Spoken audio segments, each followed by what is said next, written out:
Assalamualaikum warahmatullahi wabarakatuh. Terima kasih sudah kembali ke channel Andreas Rizal RM. Semoga Anda diberi kesehatan yang baik oleh Sang Pencipta dan rezekinya lancar. Amin. Kali ini kami akan membahas kisah mistis di Gunung Mahameru. Dari sudut pandang Akmal, di situ sudah jelas bagaimana mereka mengalami kisah mistis tersebut. Sebelumnya, kita itu terbagi menjadi dua kelompok. Kelompok pertama itu kelompok saya yang ingin melaporkan bahwa kelompok kami sudah turun. Perkenalan dulu deh, dari kelompok saya itu ada 4 orang, yakni Ferdian, Burhan, Iqbal, dan saya sendiri. Kelompok kedua yang jalannya kesiput dikarenakan mengikuti ritme tenaga perempuan. Ya, bisa dibilang menjaga perempuan lah. Sungguh jiwa kesatria kelompok 2 ini. Singkat cerita, kita terpisah menjadi 2 kelompok itu pas turun dari puncak Mahameru. Kita berempat bergegas pergi dari camp. Terakhir kali mati sehabis menikmati makanan dari Chef Dani. Kita berempat berjalan turun menuju BC dan BTS itu kecepatannya nggak masuk akal. Nggak tahu kenapa enak aja gitu perjalanan turun itu mengasihkan. Yang pernah ke gunung pasti sudah merasakan bagaimana perjalanan turun itu. Pasti tidak capek, beda dengan perjalanan pas naik. Kita berempat istirahat di setiap pos yang ada. Oh ya, pos Mahameru itu enak loh, sudah ada makanan dan minuman yang disediakan. Dengan irisan semangka yang menjadi ciri khas Gunung Mahameru, awal mula kita berempat mengalami kisah mistis itu pas ngomong sembarangan di Oro-Oro Ombo. Kita berempat beristirahat sebentar di Cemoro Kandang, lanjut menuju Omboran Ranukumbolo. Oro-Oro Ombo sendiri mempunyai 2 jalur, yaitu jalur bawah yang melintasi Oro-Oro Ombo tersebut dan jalur sebelah kanan yang sedikit naik dan bisa menikmati pemandangan Oro-Oro Ombo itu. Kita memutuskan untuk memilih jalur kanan yang bisa melihat keindahan Oro-Oro Ombo. Karena memilih yang kanan, karena kita satu rombongan pas perjalanan naik sudah melewati jalur bawah. Lanjut cerita, kita berempat duduk di bukit dan menikmati pemandangan yang indah itu. Dan salah satu teman kami mengeluarkan kata-kata yang seharusnya tidak boleh dikatakan di gunung manapun. Pengen tahu kata-katanya apa? Begini, seru ya kalau ada macan. Sambil memandang indahnya Oro-Oro Ombo itu. Gila nggak tuh?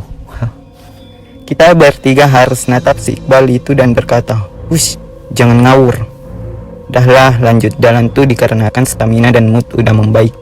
Tibalah kita di Ranukumbolo. Dilihat dari atas tanjakan, cinta benar-benar indah Ranukumbolonya.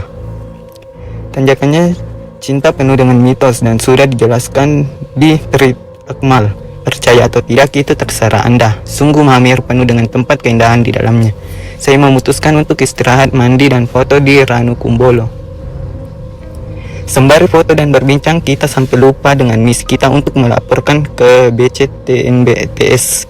Kaget nggak tuh pas lihat jam sudah jam 3:30 dan saya berkata, ayolah buru-buru ke BC, udah kesorean ini.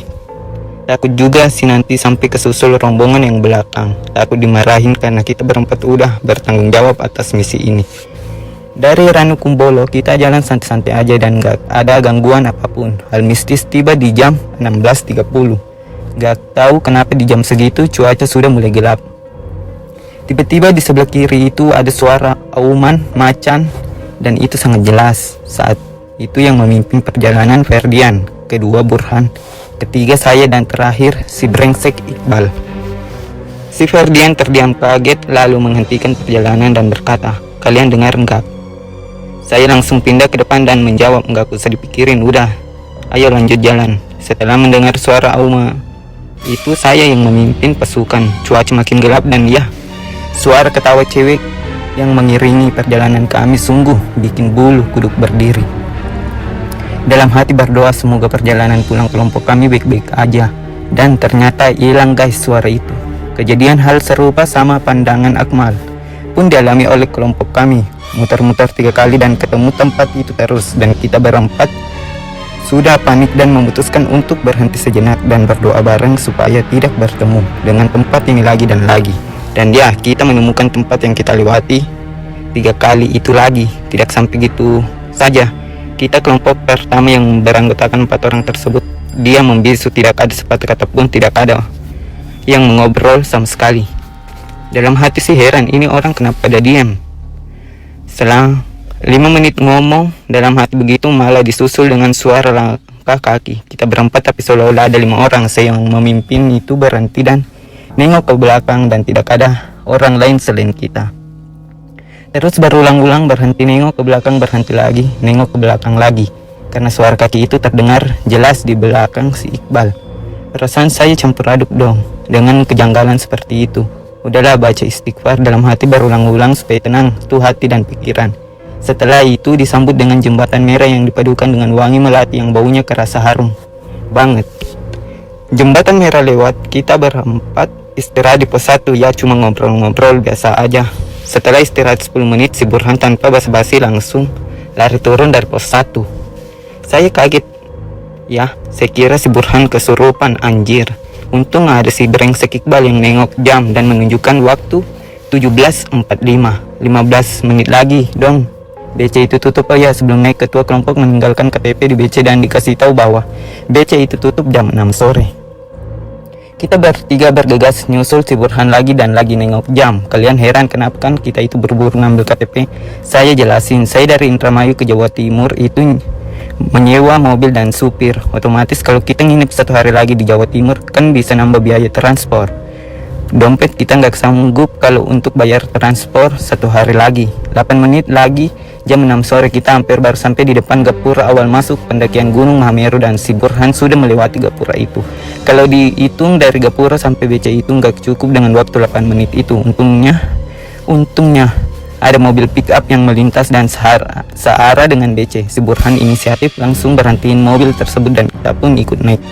Sampailah di depan BC dengan waktu 2 menit lagi. Alhasil misi kita sukses untuk mengambil KTP itu dan melapor bahwa anggota kami yang lainnya di belakang untuk perjalanan turun. Pihak BCTN BTS itu tegas. Ada pendaki lain ingin mengambil KTP lewat 15 menit saja ditolak dan suruh nunggu besok pagi. Keren dah. Kita berempat cari tempat makan untuk mengisi perut kami yang lapar ini.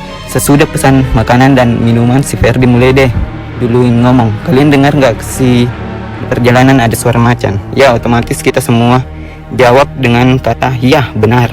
Si Ferdi nanya lagi, dah tuh sama saya, kamu dengar nggak sisa? Pesan kamu mah tenang-tenang aja. Saya jawab sedikit dengan nada ngegas, dengarlah, orang itu jelas banget. Saya seperti itu supaya kalian tenang juga dan gak berpikir negatif. Padahal mah ya saya takut. Setelah beberapa menit ngobrol dan makan, si Toton dengan muka semrawut dan kebingungan itu lewat. Otomatis kita panggil dan nanyain yang lain kemana.